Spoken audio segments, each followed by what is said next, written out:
இப்போ நான் தலைவனாக ஒரு ஏற்றுக்கொண்டேன்னு சொல்ல போனால் எந்த அடிப்பில் ஏற்றுக்கிறோம்? ஆனால் இப்படி சொல்லும்போது பிரபாகரன் அவர்கள் பெரியாரை ஏற்றுக்கொண்டார் அப்படிங்கிற மாதிரி தான் எடுத்துக்க தோணுது. பெரியாரை மறுப்பது என்பது தனிநபர் ஈவே ராமசாமியை மறுப்பது அல்ல, சாதி ஒழிப்பை மறுப்பது. பெரியாரை ஏற்றுக்கிறவங்க யாராக இருந்தாலும் விலகி போங்க அப்படின்னு சொல்லும்போது இப்போ சீமானோட ஸ்டாண்டு என்னவா இருக்கு? நான் தான் தமிழன். இன்னைக்கு சீமான் சொல்றாருல, என்னுடைய பெரும் பாட்டன் மாப்போ சிவஞானம் சொல்றாருல, அவர் என்ன செய்தார்? இல்லை திராவிடம் என்று நீங்க சொல்ற திராவிடம் என்று பேசிய பெரியார் இந்தி திணிப்புக்கு எதிராக போராடினார். நீங்க சொன்ன தமிழ் தேசியத்துக்கு ஆதரவாக பேசியதாக சொல்லப்பட்ட இந்த மாப்போ சிவஞானம் இந்தி மொழி திணிப்பை ஆதரித்தார். அப்போ இதனால தான் இப்போ சீமான் கட்சியிலிருந்து நிறைய முக்கிய தமிழ் தேசியவாதிகள் வெளில வந்துட்டாங்க. ஒரு கட்டத்தில் என் முதன்மை முரண்பாடே திராவிடத்தை ஒழிப்பது, பெரியாரை ஒழிப்பது என்று அவர்கள் போகும்போது நியாயமாக நேர்மையாக அந்த கட்சியில் இருக்கிறாங்க இல்லைங்களா, அவங்களுக்கு மக்களுக்கு பதில் சொல்ல முடியாம திணறாங்க. இப்போ சீமான் அவர்கள் முன்னெடுக்கிற தமிழ் தேசியம் என்னவா இருக்கு? எதுல இருந்து நீங்க தமிழ்லன்னு ஒருத்தர் தமிழ் தேசியம் என்னன்னு எனக்கு சொல்லுங்க. அதிமுகவும் பிஜேபி எப்படி நான் வளர்றதை விரும்புவோம் அப்படின்னு பேசுறாரு. அவர் எந்த ஸ்டாண்ட் இருக்குன்னு இப்போ வெளிப்படையே சொல்லிட்டாரு. ஓப்பனாவே டிக்ளேர் பண்ணிட்டாரு. அவர் டிக்ளேர் பண்ணிட்டாரு. நாம் அவர் என்ன ஸ்டாண்ட் இருக்கான்னு இனிமேல் பேசுறதுக்கு ஒன்றும் இல்லை. அவர் சொல்ல நான் தெளிவாயிட்டேன் அப்படின்னா அந்த தெளிவுன்னு சொல்றாருல, அது எதை மீன் பண்றாரு? தெளிவு எதுல இருந்து கிடைச்சிச்சுன்னு அவர் தான் சொல்றாரு. இந்த மாப்போசி வழியிலான தமிழ் தேசியம் எப்பொழுதுமே இந்து மகாசபாவுக்கும் RSSக்கும் சாவர்கருக்கும் கால் நீக்கி கொண்டிருந்தது தான். பக்தவச்சலம் தமிழன் தானே, அந்த ஆட்சியை நடத்தினது காமராஜர் தமிழன் தானே, ஆர்டர் போட்டவர் யாரு, அன்னைக்கு இருந்த கக்கன் தமிழன் தானே, மூஞ்சி எங்க போய் வச்சு கேட்கிறேன். அப்ப சீமான் நினைக்கிற தமிழ் தேசியம் என்னவா இருக்கும் ஒரு காலங்களில்? கண்டிப்பாக சீமான் பேசக்கூடிய, அவர் உருவாக்கக்கூடிய தமிழ் தேசியம் என்பது தமிழ் தேசியம் கிடையாது. யார் ஆட்சி அமைச்சாலும் நான் அண்ணாவின் தம்பி அப்படின்னு போகக்கூடிய நம்பர். சீமான் இப்போ மாப்போசி தம்பியா போவார். மாப்போசிக்கு தம்பி இந்த வயசு பார்த்தா மாப்போசி வாரிசுன்னு நம்ம சொல்லிக்கலாம் அப்படின்னு சொல்ல. சாதி ஒழிப்புடன் கூடிய தமிழ் தேசியத்தை பேசுகின்றவ தான் தமிழனை தவிர அதற்கு தாண்டி சாதி வரியை ஊட்டுகின்ற நபர்கள், இது போன்ற சாதி வரிகளை பின்னாடியே போகிற நபர்கள் தான் தமிழர்.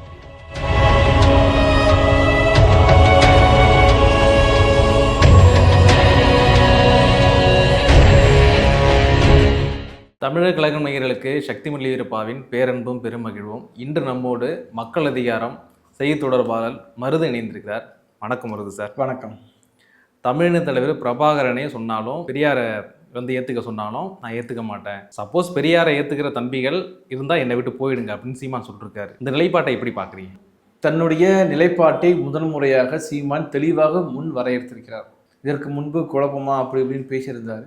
மிக தெளிவாக சொல்லியிருக்கிறார். நான் சொல்வது என்னன்னா, பெரியார் என்ற ஒரு தனிநபர் சார்ந்த பிரச்சனை அல்ல.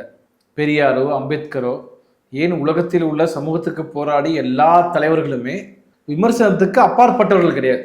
பிரச்சனை அவர்களை மறுத்து ஒதுக்குவது என்பது தொடர்பான பிரச்சனை. இப்போ பெரியாரை பின்பற்றுகின்றவர்கள் இல்லை பெரியாரை நேசிக்கிறவர்கள் யாரும் என் கூட இருக்க வேணான்னு அவர் சொல்றாரு. அதுக்கு சொல்லும்போது பிரபாகரனை ஏற்றுக்கொண்டாலும் கூட அப்படின்னு சொல்றாரு. இங்கே ஒரு முரண்பாடு இருக்குது. இப்போ நான் தலைவனாக ஒரு ஏற்றுக்கொண்டேன்னு சொல்ல போனால் எந்த அடிப்பில் ஏற்றுக்கிறோம்? ஆனால் இப்படி சொல்லும்போது பிரபாகரன் அவர்கள் பெரியாரை ஏற்றுக்கொண்டார் அப்படிங்கிற மாதிரி தான் எடுத்துக்க தோணுது. அதான் நான் சொல்ல வரேன். நீங்கள் அவர் மட்டும் இல்லை, அண்டன் பாலசிங்கம் சொல்லும்போது கூட திராவிடர்கள் அப்படின்னு தான் ஈழம் தொடர்பான புத்தகங்களில் பதிவு செய்கிறார். என் கிட்டு கூட அந்த விஷயத்தை பதிவு செய்து தான் நம்ம சில வீடியோக்கள் மூலமாக பார்த்தோம். ஏன் இதை நான் சொல்ல வரேன் அப்படின்னா, மீண்டும் மீண்டும் பெரியாரை மறுப்பது என்பது தனிநபர் ஈவே ராமசாமியை மறுப்பது அல்ல, சாதி ஒழிப்பை மறுப்பது, வர்ண பேத எதிர்ப்பை மறுப்பது, சமத்துவ கருத்துக்களை மறுப்பது என்பது தொடர்பானது. ஆக இந்த நபர்கள்லாம் எதை பேசுவாங்க அப்படின்னு பார்த்தோம்னா, ஆண்ட பெரும்பறை பேண்ட பெரும்பறை இந்த கதைகளை பேசுவார்கள். ஏன் இவ்வளவு கொச்சையா நான் பேசுறேன்னா, அது கொச்சையா தான் பேச முடியும்னு சொல்லுவேன். ராஜராஜ சோழன், சோழர் பெருமை, சேர சோழ பாண்டியர் பெருமை, பல்லவர் பெருமை நீயும் நானும் ஏன் பேச வேண்டும்? முதல்ல அதெல்லாம் விட்டுட்டு இப்போ இதை பேசி கேட்கும் போது நாம் தமிழர் கட்சியை சேர்ந்தவர்களுக்கு கோபம் கூட வரலாம். முதல்ல நான் எங்கள் அமைப்போ திமுகவுக்கு ஆதரவாளர்கள் கிடையாது. ஃபர்ஸ்ட் விஷயம். ஏன்னா தொடர்ச்சியாக திமுக செய்யக்கூடிய பல்வேறு தவறுகளையும் நாங்கள் சுட்டி காட்டி கொண்டிருக்கிறோம். கடந்த வருடம் நினைக்கிறேன் நாம் தமிழர் கட்சியை சேர்ந்தவர்கள் மீது NIA நடவடிக்கை எடுத்த போது நாங்கள் தான் முதல் முறையாக அதை கண்டித்து அறிக்கை விட்டோம் தமிழ்நாட்டில். அதுக்கு பிறகு மற்ற ஒரு சில அமைப்புகள் விட்டுருக்கிறாங்க.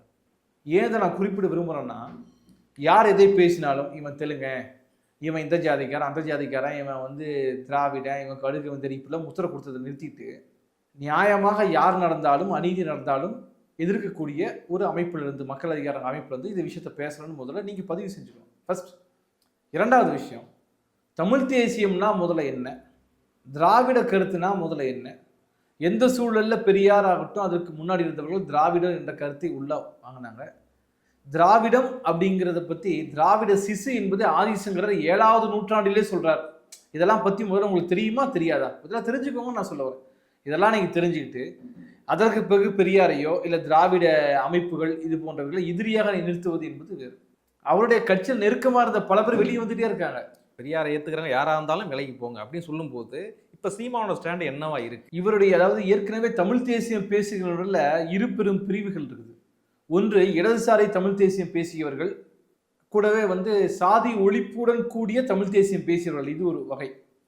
இன்னொரு வகை சாதியை ஆதரித்து கொண்டே சாதி பெருமையை பேசிக்கொண்டு சாதி பெருமையை குலப்பெருமையாக பேசிக்கொண்டு இப்படி தெரிந்து கொண்ட நபர்கள் ஒரு வகை.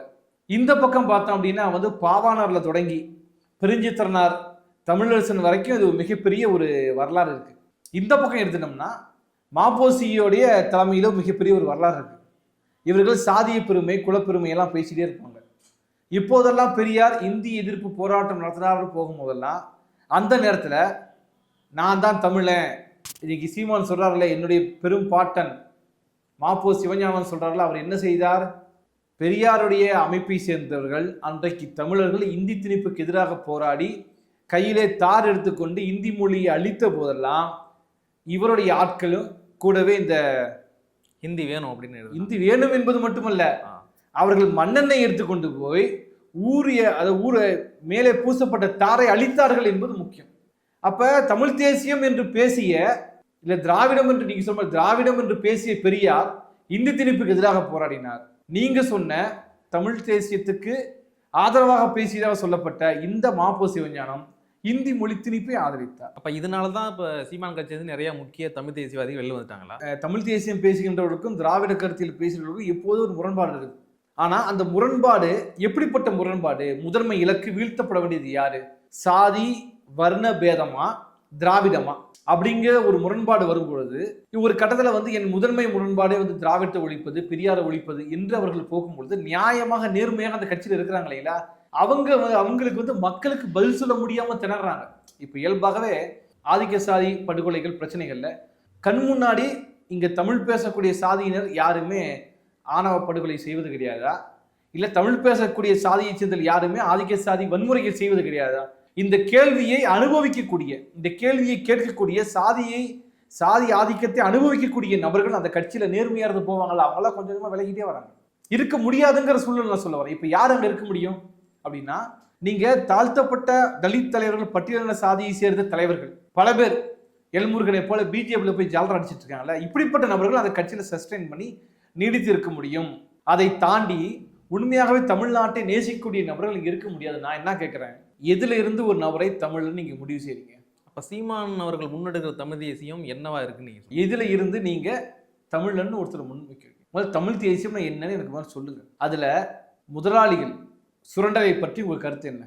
தமிழ் தேசியத்தில் இருக்கிற முதலாளிகள் இருக்காங்களா, வைகுண்டராஜனை முதலாளி வைகுண்டராஜன் என்ற கனிமங்குள பற்றி உங்க கருத்து என்ன? பிஆர் பழனிசாமி என்று சொல்லக்கூடிய கிரானைட் பற்றி உங்க கருத்து என்ன? நான் திமுக காரணம் இருந்தா நீங்க அங்கெல்லாம் காசு வாங்கின்னு பேசலாம், திமுக கிடையாது. வைகுண்டராஜனை பற்றி உங்க கருத்து என்ன? இப்படி நாட்டை ஒட்டுமொத்தமா நீங்கள் சொல்லக்கூடிய தமிழ் பேசும் சாதிகள் இருக்கக்கூடிய நபர்கள் பற்றி உங்க கருத்து என்ன? நீங்க முழுக்க யாரை சொல்றீங்கன்னா, தெலுங்கு பேசக்கூடிய நபர்கள் எல்லாம் உங்களுக்கு எதிரியாக நீங்க காட்டிக்கிட்டே போயிட்டு இருக்கீங்க. தெலுங்கு பேசுகின்ற நபர்கள்ல நான் என்ன சொன்ன, சாதி வரிவு எந்த ஜாதியில இருந்தாலும் தப்பு தான் இல்லையா? எந்த சாதியில இருந்து எந்த மொழி பேசக்கூடிய சாதி வரியினும் நாம் ஏற்றுக்கொள்ள போவது கிடையாது. ஆனால் இவர்கள் திட்டமிட்டு என்ன செய்யறாங்கன்னா, அதாவது மக்களுடைய பிரச்சனைகளுக்கெல்லாம் காரணம் அப்படின்னு ஒவ்வொருவரும் ஒவ்வொரு வகையில் வரையறுக்கிறாங்க. கம்யூனிஸ்ட்கள் என்ன சொல்றோம், வர்க்க விடுதலையே பிரதானம்னு சொல்றோம் இல்லைங்களா? இப்ப தேசிய இன விடுதலை பேசுறவங்க என்ன சொல்லுவாங்க, தேசிய இன விடுதலை தான் முக்கியம் அப்படின்னு பேசுவாங்க. நீங்க இந்த சாதி ஒழிப்பு இது போன்ற விஷயங்கள் பெரியார் எல்லாம் என்ன பேசுறாங்கன்னா, பார்ப்பனியத்திலிருந்து விடுதலை வேணும்னு சொல்லுவாங்க. அப்ப சீமான் அவர்களும் சாதியப்பட்டோட தான் அந்த விஷயங்களை கையாளுறாங்க. எனக்கு ஒரு விஷயம், நீங்க எப்படின்னா எந்த ஊருக்கு போறாரோ அந்த ஜாதிக்கு ஆதரவான நபராக மாறுவார். போன தேர்தலில் பார்த்தீங்கன்னா அந்த ஈரோடு கிழக்குல முதலியார்கள் அதிகமாக இருக்கிறாங்க. முதல்ல முதலியாரும் புதுசாக சொன்னார். இப்போ 5ஆவதா வந்தவன் பேர் என்ன, 2ஆவதா வந்த பேர் என்ன ஜாதின்னு நமக்கு தெரியாது. நீங்க அது மட்டும் இல்லாம இந்த பட்டியல் வெளியேற்றம் தொடர்பாக சீமான் கருத்து என்ன? நீ கேட்டு பாருங்களேன் என்ன கருத்துன்னு. பட்டியல் வெளியேற்ற சரி என்று பேசக்கூடிய நபர். அதை பற்றியே நான் ஒவ்வொரு டாபிக்குமே மிகப்பெரிய ஒரு டாபிக்கா இருக்குங்க பேச வேண்டியது. இப்ப பட்டியல் வெளியேற்றம் பத்தி நான் சொல்றேன். இங்க இருக்கக்கூடிய தேவேந்திர குல வேளாளர் சாதியை சேர்ந்தவர்கள் பல்லர் மல்லர் விட்டுட்டு அந்த ஒரு 6-7 பிரிவு இருக்குது பன்னாடி வரைக்கும். இவங்க இந்த சாதியை சேர்ந்தவர்கள் எல்லாரையுமே இப்ப பட்டியல் சாதி எடுத்துட்டு அவர்கள் கேட்பது போல ஓசி பிசி என்று மாற்றிவிட்டால் சாதி குடும்பம் இல்லாமல் போய் நினைக்கிறாங்களா? இது பார்ப்பனியத்தை பற்றியான எந்த அறிவும் இல்லாத நபர்கள் கருத்து. அதைத்தானே நான் ஒன்று சொல்றேன். இப்ப தேவேந்திர குல வேளாளர் சாதியில் இருக்கக்கூடிய குறிப்பிட்ட சதவீதம் கணிசமானோர் கிறித்துவத்துக்கு மாறிட்டாங்க. அவங்க எஸ்சி கிடையாது, அவங்க பிசி. அவர்கள் பிசியாக மாறியதாலே அவர்கள் மீது எந்த ஒரு சாதிய ஒடுக்குமுறையும் இல்லை என்று சொல்ல முடியுமா? முடியாதுல்ல. அப்ப கண் முன்னாடியே கடந்த 50 ஆண்டுகளுக்கு முன்பு 2வது 3வது தலைமுறையாக பிசியாக மாறிவிட்ட இந்த தேவேந்திர குல வேளாளர் சாதியை சேர்ந்தவர்கள் கண் முன்னாடியே நமக்கு இருக்கிறாங்க. அவர்கள் மீது சாதி குடும்பம் இருக்குது. நான் ஏன் நான் சொல்லணும்னா இதை பற்றியெல்லாம் எந்த புரிதலுமே கிடையாது. சீமான் இப்போ எங்க போனாலும் அந்த ஜாதிக்கு ஆதரவா பேசுவது, சாதிக்கு ஆதரவா பேசுவது ரொம்ப எளிது. ஆனால் சாதியே தவறு என்று பேசுவது கடினம். அதனால பார்த்தாரு தீகா இது போன்ற அமைப்புகள் இருக்கும்போது ஜாதிக்கு எதிராக பேசுறதை விட ஜாதிக்கு ஆதரவா பேசினா நல்லா லாபம் கிடைக்கும். நமக்கு லாபம் என்ன இது மாதிரி நபர்கள்லாம் கிடைப்பாங்கன்னு பாக்குறாரு. ஆனா ஒரு கட்டத்துல அவர் கட்சி கரைஞ்சு போயிட்டு தான் இருக்கும். 2000 வருஷத்துக்கு முன்னாடி வள்ளுவர் எழுதிய திருக்குறள்ல பிறப்போக்கும் எல்லா உயிர்க்கும் சிறப்போவா செய்தொழில் வேற்றுமையான எழுதியிருக்காரு. அப்ப என்னங்க சொல்ல வராங்க? தமிழ் இலக்கியம், தமிழர் பண்பாடு, தமிழ் தேசியம் இது அனைத்துக்கும் அடிநாதம் எது அப்படின்னா இந்த வர்ண வேத எதிர்ப்பு, சாதி எதிர்ப்பு, பார்ப்பனிய எதிர்ப்பு, ஆரிய எதிர்ப்பு என்பது அடிநாதம். அதை விட்டுட்டு பேசுற எந்த ஒரு தமிழ் தேசியமும் இங்க நீடிக்காது. அதற்கு மரியாதை கிடையாது. இப்ப மாப்போசிக்கு என்ன மரியாதை? அவருடைய இலக்கியம் இலக்கணம் ஓகே ரைட், அதெல்லாம் பேசுங்க, எந்த பிரச்சனையும் கிடையாது. ஆனா அரசியல் என்ன மரியாதை? அந்த மரியாதை சீமானுக்கு நீ கிடைக்கும். நீங்க வெளியே வந்தாங்கன்னு சொல்றீங்க இல்லையா, பல பேர் ஏன் வெளியே வந்தாங்க? அவர்களுக்கு பெரியார் என்ற நபர் பிடிக்காம கூட இருக்கலாம். ஆனால் இந்த தமிழ்நாட்டின் ஒரு பாரம்பரியம் 2000 ஆண்டுகளுக்கு மேலாக இருந்த இந்த பாரம்பரியம், பார்ப்பனிய எதிர்ப்பு, ஆரிய எதிர்ப்பு, இந்த பாரம்பரியத்தை நழுவி சீமான் வேறு பக்கம் போகிறார், ஆரியத்தின் பக்கம் சாய்ந்து விடுகிறார் என்பதுதான் அவர்கள் வெளிவதற்கு முக்கியமான காரணம் சொல்றேன். இதற்கு எதிராக பேசுகின்ற யாருமே தமிழ்நாட்டில் நீடிக்க முடியாது. நீங்க திமுக எவ்வளவோ தப்பு செய்யறாங்க, ஏன் எப்படி திமுக நிக்குது? குறைஞ்சபட்சம் இதெல்லாம் பேசிட்டு இருக்கிறனால நிக்குது. எல்லாம் இங்க அது மட்டும் இல்ல, இப்ப ஜெயலலிதா எப்படிப்பட்ட ஒரு எல்லாத்துக்கும் தெரியும். சட்டசபையில நான் பார்த்து என்று பேசிய பெண் தானே. ஆனா அந்த அம்மாவே 69% இடஒதுக்கீடு கொடுக்க வேண்டிய நிலைக்கு தள்ளப்பட்டாங்களா இல்லையா? அப்ப நீங்க பாப்பானா இருங்க, யாராக இருந்தாலும் இங்க சோகால்டு தமிழ் தேசியமோ இல்ல சோகால்டு சமூக நீதி பேசினாதான் ஓட்டு விழும் என்பதுதான் தமிழ்நாட்டின் ஸ்டேட்டஸ். ஒண்ணு, தமிழ்நாட்டுல நீங்க திராவிடம் சமூக நீதி பேசுங்க, இல்ல RSS பிஜேபி பேசுங்க. 2 கணவர்கள் இருந்தா இங்க ஓட்டு வரலாது. அதனால பார்த்து முடிவு என்ன செய்யறாரு சீமான், இனிமேல் பிஜேபி பக்கம் சாய்ந்து விடலாம் என்ற ஒரு முடிவுக்கு போய்விட்டார். அவ்வளவுதான். ஏற்கனவே பிஜேபியோட பி டீமா தான் சீமானவர்கள் செயல்படுறாரு அப்படின்னு ஒரு கருத்து இருந்தது. ஆனா இப்படி சொல்லும்போது இப்ப ஈரோடு இடைத்தேர்தல் ரிசல்ட் வந்த பிறகு கூட அதிமுகவும் பிஜேபியும் எப்படி நான் வளர்றதை விரும்பும் அப்படின்னு பேசுறாரு. அவர் எந்த ஸ்டாண்ட் இருக்குன்னு இப்ப வெளிப்படையா சொல்லிட்டாரு. ஓப்பனாவே இப்ப டிக்ளேர் பண்ணிட்டாரு. அவர் டிக்ளேர் பண்ணிட்டாரு. நாம் அவர் என்ன ஸ்டாண்ட் இருக்கிறான்னு இனிமேல் பேசுறதுக்கு ஒன்றும் இல்லை. அவர் சொல்ல பெரியாரை பின்பற்றுகிறவர்கள் இங்கிருந்து போங்க. இப்ப சொல்றாரு பெரியார் என்பவர் யாரு? தனிநபர் கிடையாதுன்னு நான் சொல்றேன். இது வள்ளுவரில் தொடங்கி சித்தர்கள் ஈராக வள்ளலாருக்கு பிறகு அதன் வாரிசு யாரு? பெரியார். அவர் சொல்றாரு இல்லையா சீமான் வள்ளலார் செய்ததை விட பெருசா செஞ்சுட்டாரா அப்படின்னா, முதல்ல இதையெல்லாம் பேசுவதற்கும் புரிந்து கொள்வதற்கும் அறிவு வேண்டும். அதை புரிஞ்சு கொள்ள முயற்சி செய்யணும். நாம் தமிழர் கட்சி சேர்ந்தவர்கள். நந்தனார் இருந்தார், பிறகு வள்ளலார் வருகிறார். வள்ளலார் காலத்துல ஒரு முதலாளித்துவ சமூக முறைங்கிறது பெரிய லெவல்ல கிடையாது. இல்ல முதலாளித்துவ அரசு முறை வரல, அதனால ஒரு கட்சி தொடங்க வேண்டிய அவசியம் கிடையாது. அதுக்கு முன்னாடி சைவ கழகம், சைவ சித்தாந்த கழகம்லாம் முன்னாடி தொடங்கி வந்துட்டாங்க. அப்ப வள்ளலார் காலத்துல அவர் மடம் கட்டினார். அவருக்கு தெரிந்த அதிகபட்சம் மடம் கட்டுவது, வேறு ஒரு வழிபாட்டு முறையை உருவாக்குவது. பெரியார் காலத்துல அரசியல் கட்சிகள் உருவாகி விட்டன இல்லையா? அப்ப அவர் அரசியல் கட்சி உருவாக்கினார். சாரம் ஒண்ணுதானே. அவர் தெலுங்கு பேசுறவர் தான், அமெரிக்கா எந்த மொழி பேசுறவர் தான், உனக்கு என்ன பிரச்சனை? சொல்றது சரியா தப்பாங்கிறத பத்தி பேசலாம்ல. அவர் ஏதோ லத்தீன் கூட பேசிட்டு உங்களுக்கு என்ன பிரச்சனை நான் கேட்கறேன். நானும் முதல்ல திராவிடம் அங்கிருந்த வந்தேன், இப்ப நான் தெளிவாயிட்டேன் அப்படின்னா அந்த தெளிவுன்னு சொல்றாருல, அது எதை மீன் பண்றாரு? தெளிவு எதுல இருந்து கிடைச்சிச்சுன்னு அவர் தான் சொல்லணும். இது நான் மீண்டும் சொல்ல போனா, இந்த மாப்போசி வழியிலான தமிழ் தேசியம் எப்பொழுதுமே இந்து மகாசபாவுக்கும் RSSக்கும் சாவர்கருக்கும் கால் நீக்கி கொண்டிருந்ததுதான். அதை தாண்டி நீங்க எதுவுமே இல்லைன்னு நான் சொல்ல முடியும். அவர்கள் எதற்காக இருந்தார்கள்? இந்த மாப்போசியர் யோக்கியதை பத்தினா மிக சிறப்பான இது. சாவர்கர் இறந்த போது அமரர் வீரர் இறந்து விட்டார்னு பேசினார். இந்தி திணிப்புக்கு எதிரான போராட்டம் 65 போது இன்னைக்கு பெரியார் மீது விமர்சனம் வைக்கிறார் இல்லையா, மாப்போசி மீது ஏன் விமர்சனம் வைக்கலன்னு கேட்கிறேன்.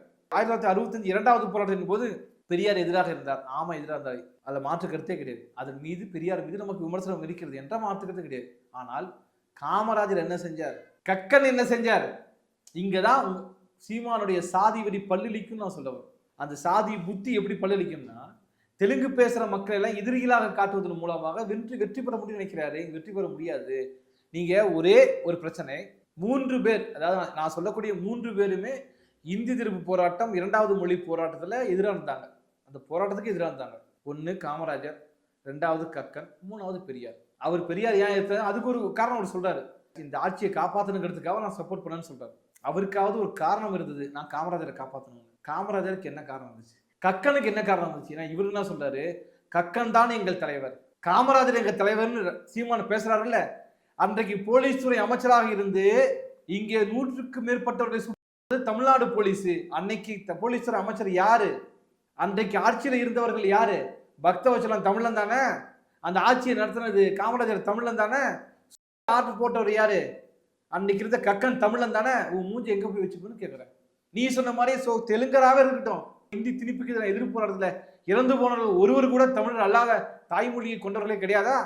இது எப்படி அடுத்த கட்டமா நாம் தமிழர் எடுத்துட்டு போவோம், எந்த இடத்துக்கு எடுத்துட்டு போவோம்? இல்ல இதுல உள்ளவங்க இதெல்லாம் தெரியாம சீமான் இன்னும் ஃபாலோ பண்ணிட்டு இருக்காங்களா அப்படிங்கிற ஒரு கேள்வி. நீங்க சீமான் மாதிரி நிறைய குரூப் இருக்காங்க. இப்ப நிறைய குரூப், இப்ப செந்தில் மல்லர்னு ஒருத்தர் இருக்காரு, இது நிறைய குரூப் இருக்கு. அவங்க கிட்ட போய் பேசணும். நான் சொல்றேன்னா, ஒரு 20 ஆண்டுகளுக்கு முன்பு ஒருத்தர் பேர் மறந்து போச்சு, அவர் டிவியில பேசிட்டு இருந்தார். எல்லா தமிழ் சாதியும் நம்ம ஒருங்கிணைந்து நாம தேர்தலில் நிக்கணும், சுழற்சி முறையில் நாம முதலமைச்சர் ஆகிக்கலாம்னு பேசினார். அது எப்பயுமே சாத்தியம் இல்லாதது. ஒரே நாடு, ஒரே தேர்தல், ஒரே சுடுகாடுக்கே இங்க வழி கிடையாது. ஒரே மொழி தமிழ் பேசக்கூடிய 2 சாதிகள், பறையர் வன்னியர். அந்த பறையர் இறந்து போனால் அந்த அந்த பிணத்தை எடுத்துக்கொண்டு வன்னியர் தெருக்கள் வழியே வர முடியாதுங்கிற ஒரு இழிவான ஒரு நிலைமையை வைத்துக்கொண்டு நீ எப்படி சாதியை ஒழிக்காத குலப்பெருமை பேசக்கூடிய ஒரு தமிழ் தேசியத்தை உருவாக்க போகிறாய்? அதை பத்தி நீ மக்கள்கிட்ட சொல்லு. அப்ப சீமான் நினைக்கிற தமிழ் தேசியம் என்னவா இருக்கும் வருங்காலங்களில்? கண்டிப்பாக சீமான் பேசக்கூடிய, அவர் உருவாக்கக்கூடிய தமிழ் தேசியம் என்பது அது தமிழ் தேசியம் கிடையாது. அது ஒரு RSS சார்பு, ஒரு இந்து முன்னணி சார்பு, பிஜேபி சார்புடைய ஒரு சாதி வெறி ஒரு அமைப்பாக இருக்கலாம். அது தமிழ் தேசியம் என்று சொல்லி தமிழ் தேசியத்தை நான் இழிவுபடுத்த விரும்பல. தமிழ் தேசிய இனம் என்று ஒன்று இருக்குது, அதற்கு ஒரு பெருமை இருக்கு, அதுக்கு ஒரு வரலாறு இருக்கு, அதுக்கு பல கடவுள்கள் இருக்கிறாங்க, அது உண்மை. இன்னைக்கு தைப்பூசம் இல்லையா? தைப்பூசத்தின் தலைவன் யாரு? முருகன். முருகனுக்கும் இந்த பார்ப்பனர்களுக்கு என்ன சம்பந்தம்? ஒரு சம்பந்தமும் கிடையாது. அவன் கொற்றவை மைந்தன், குறிஞ்சி நிலத்தின் தலைவன் முருகன். ஆனா இப்படி இருக்கும்போது இப்ப சீமான் அவர்கள் முருகனை பத்தி ஒண்ணு பேசியிருந்தாரு. என்ன அப்படின்னா, வேலை வச்சுட்டு வெண்டைக்காய் வச்சு போவாங்க, நாங்கெல்லாம் நான்வெஜ் சாப்பிட்டே தான் கோயிலுக்கு போவோம் அப்படின்னு ஒரு கருத்தை முன்னாடி. அதெல்லாம் பழைய காலம். நீங்க இனிமேல் அவர் எப்படி மாறிடுவாருன்னு பாருங்க. மாறிடுச்சு. நான் மீண்டும் சொல்ல போனால், நீங்க இந்த ரோபோ 2.0 மாதிரி அவர் 2.0க்கு வந்துட்டார். முழுக்கத்தான் யாரும் கிடையாது. நீங்க என்ன பிரச்சனைனா, இப்ப அண்ணாமலைக்கே பயம் வந்துடுச்சு சீமான் பேசுறது பாட்டு. இப்ப பின்வாங்கிட்டார். ஆரம்பத்துல என்ன பண்ணாரு அண்ணாமலை? ஆதரவு தெரிவிச்சு நான் உங்களுக்கு டாக்குமெண்ட் தரேன்னாரு. கடைசியில இப்ப அண்ணாமலை என்ன சொல்லிட்டாரு, கொஞ்சம் ஓவரா போய் அசிங்கமா பேசிட்டாருங்கிற. அப்ப யார் காப்பாத்துறான்னு சொன்ன அத்தனை பேருமே சீமானை கைவிட்டு விட்டார்கள்ங்கிறத உண்மை. சீமானை பார்த்து அண்ணாமலை அவர்களுக்கு பயம் வந்துட்டு சொல்றீங்க. இவர் பேசுற பேச்சை பார்த்து நமக்கு ஓட்டு இல்லாம போயிருமோன்னு பயப்படுறாரு. நான் வீட்டு சொல்ல போனா, முதல்ல பெரியார் சொல்லி மக்கள் எந்த காலத்துலயும் ஓட்டு போடுறது கிடையாது, ஓட்டு போட்டதும் கிடையாது, ஓட்டு போட வேணாம். ஏன்னா பெரியார் எந்த காலத்துலயும் தேர்தலில் தீர்மானிக்கிற சக்தியா இருந்தது கிடையாது. 1967 கூட திமுகவுக்கு ஓட்டு போடாதீங்கன்னு சொன்னார், திமுகவுக்கு மக்கள் ஓட்டு போட்டாங்க. ஆனால் பெரியார் செய்த காரியத்தை, அம்பேத்கர் செய்த காரியங்களை மக்கள் எப்போதும் நன்றிகளோடு இருப்பாங்கன்னு நான் சொல்லுவேன். இதே மாதிரி அம்பேத்கர் ஆகட்டும், பெரியார் ஆகட்டும், தேர்தலில் மிகப்பெரிய தாக்கத்தை ஏற்படுத்திய நபர்கள் கிடையாது என்பது உண்மை. ஆனால் சமூக மாற்றத்துல மிகப்பெரிய தாக்கத்தை ஏற்படுத்தினாங்க. இன்னைக்கு இடஒதுக்கீடு வந்துச்சு இல்லையா? அந்த முதல் இடஒதுக்கீடு சட்ட திருத்தம் என்பது யாரால் வந்தது? இது சீமானுக்கு தெரியாது, அது பெரியாரால் வந்தது. செண்பகம் துரைசாமி வழக்குல இடஒதுக்கீடு கொடுக்க கூடாது, மருத்துவக் கல்லூரிக்கு அப்ளையே பண்ணாத ஒரு நபர் செண்பகம் துரைசாமி. அந்த நபர் ஒரு வழக்கு போடுகிறார், இப்படி மருத்துவக் கல்லூரி படிக்கிறதுக்கு நாங்கள் போய் இடஒதுக்கீடு ரத்து செய்யறாங்க. அப்ப மிகப்பெரிய போராட்டம் இங்கே தமிழ்நாட்டில் நடைபெறுகிறது. அதற்கு தலைமை தாங்கியவர் பெரியார். இதெல்லாம் பத்தி உங்களுக்கு இதெல்லாம் தெரியலன்னு நான் சொல்லுவார். இதை பத்தி நீங்க பேசினா என்ன சொல்லுவாரு சீமானு?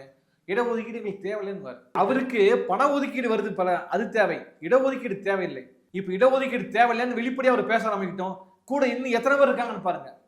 இப்ப இதெல்லாம் தவிர்த்துட்டு சீமான் அவர்கள் வந்து ஒரு அரசியலை முன்னெடுக்க நினைக்காரு இல்லையா, அவரோட நோக்கம் என்னவா இருக்கு? மாப்போசி விட்டதை பிடிக்கணும்னு நோக்கம் இருக்கு. மாப்போசியை பத்தி எழுதும் போது நான் ஆனந்த விகடன்ல பழைய ஒரு கார்ட்டூன் பார்த்தேன். யார் ஆட்சி அமைச்சாலும் நான் அண்ணாவின் தம்பி வந்திருக்கிறேன்னு போயிடுவார் அப்படின்னு போகக்கூடிய நபர். அது சீமான் வந்து இப்போ மாப்போசி தம்பியா போவார்னு சொல்றீங்களா? மாப்போசிக்கு தம்பி இந்த வயசு பார்த்தா மாப்போசி வாரிசுன்னு நம்ம சொல்லிக்கலாம், தம்பின்னு சொல்ல முடியாது. மாப்போசியின் வாரிசாக அவர் இருக்கிறாருன்னு சொல்ல அது அவரும் பெருமையா நினைப்பார். ஆனா இப்ப இந்த நேரத்துல அவர் வந்து தன் வாயில ஆனா ஒரு காலத்து வள்ளலார் வாரிசு கிடையாது, திருவள்ளுவர் வாரிசு நீங்க கிடையாது, மாப்போசி வாரிசா வச்சுக்கோங்க. அதான் நாங்களும் அங்கீகரிக்கிறோம், நீங்களே எடுத்துக்கோங்க, நாங்களும் உங்களை அங்கீகரிக்கிறோம், நீங்க மாப்போசியின் வாரிசு தான், சாவர்க்கரை வழிபட்ட இந்த மாப்போசியின் வாரிசு தான் சீமான் என்பதை நாங்களும் எடுத்துக்கணும். முதல்ல சீமான் எந்த காலத்துலையும் படிக்க போறது இல்லைங்க, அவருக்கு தேவையானது கிடைச்சிருச்சு. இந்த கட்சியிருக்கிறவங்க படிச்சுக்கோங்க, தெரிஞ்சுக்கோங்க. தமிழ் தேசியம்னா என்ன, திராவிடம்னா என்ன, திராவிடம் என்ற சொல்லை உருவாக்கியது பெரியார் கிடையாது.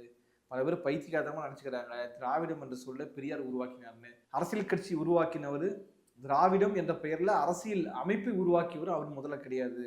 பிறகு அவர் பயன்படுத்திக் கொள்கிறார், பெரியார் பயன்படுத்திக் கொள்கிறார். இதுல நிறைய குளறுபடி இருக்குது. சீமானுக்கு போதிய அறிவு கிடையாது. நான் தெளிவா சொல்றேன், கடந்த ஈரோடு கிழக்கு இடைத்தேர்தல்ல இந்த அருந்ததியர்கள் எல்லாம் வந்து தெலுங்கு பேசக்கூடியவர்கள்னு சொல்றாங்க. அதுல வந்து இவருக்கு இன்னொரு ஞான தகப்பனா இருக்கக்கூடிய மணியரசன் ஐயோ அப்படிலாம் சொல்லாதீங்கன்றார். பல குளறுபாடு உங்களுக்கு முழுமையே தெரியாதீங்க. தோல் வேலை செய்யக்கூடிய நபர்கள் இங்கே ஏற்கனவே இருந்தாங்க, விஜயநகர பேரரசுல இருந்து கொஞ்சம் பேர் வந்தாங்க, அவங்க இவங்கெல்லாம் கலந்து இன்றைக்கு அவர்கள் பேசக்கூடிய தெலுங்கு அங்க இருக்கிறவங்களுக்கு யாருக்குமே புரியாது என்ற சூழல் இருக்குது. நான் சொல்ல வரேன், இல்லை இதை பற்றியான அறிவே இல்லாம இருக்கிறாங்க. இப்ப நான் என்ன கேட்கறேன்னா, இப்ப கவுண்டர் அப்படின்னா ஒக்கலிக கவுண்டர்னு ஒரு சாதி இருக்குங்க, அவங்க தமிழ் பேச நபர்களா இல்லை. இப்ப ஆனா வந்து தாய்மொழி வேறையா இருந்துச்சு, இப்ப மாறிட்டாங்க. நீங்க போய் ஒக்கலிக கவுண்டர்லாம் தமிழர்கள் கிடையாதுன்னு போய் சொல்லி பாருங்க, என்ன நடக்கும்னு கேட்குறேன். அப்போ நீ யாரை நீங்க சொல்றீங்க, நாயுடு நாயக்கரு இது மாதிரி சாதிகளை சொல்லி எதிர் நிலைக்கு நீங்க தள்ள பார்க்குறீங்க. ஆனால் எந்த காலத்துலையும் இன்னைக்கு டிஎன்ஏ மூலமா நிரூபிக்கப்பட்டு விட்டதே ஆரியர்கள் தான் வந்தேரிகள் தான். எங்கேயாவது உன் வாயில பார்ப்பனர்கள் வெளியாட்கள்னு சொல்ல முடியலையே. நான் கேட்குறேன், பல்லவர்கள் பூர்வீக தமிழர்களா இல்லையா தெரியுமா? அதை பற்றி தெரியாதுன்னு நான் சொல்ல வரேன். பூர்வீக தமிழனா இல்லையாங்கிறது எங்கிருந்து முடிவு செய்வீங்க? நிலப்பரப்பா, மொழியின் அடிப்படையிலையா, உணர்வின் அடிப்படையிலையா? நான் சொல்றேன் உணர்வின் அடிப்படையில் முடிவு செய்யணும்னு சொல்றேன். ஹச்சராஜா தமிழன் கிடையாது, தமிழ் பேசலாம். எல்முருகன் தமிழன் கிடையாது, சீமானும் தமிழன் கிடையாது. சாதி ஒழிப்புடன் கூடிய தமிழ் தேசியத்தை பேசுகின்றவன் தான் தமிழனை தவிர அதற்கு தாண்டி சாதி வரியை ஊட்டுகின்ற நபர்கள், இது போன்ற சாதி வரிகளை பின்னாடியே போகிற நபர்கள்லாம் தமிழர்கள் கிடையாது. ஓகே சார், உங்க நேரத்துக்கு ரொம்ப நன்றி சார். நன்றி.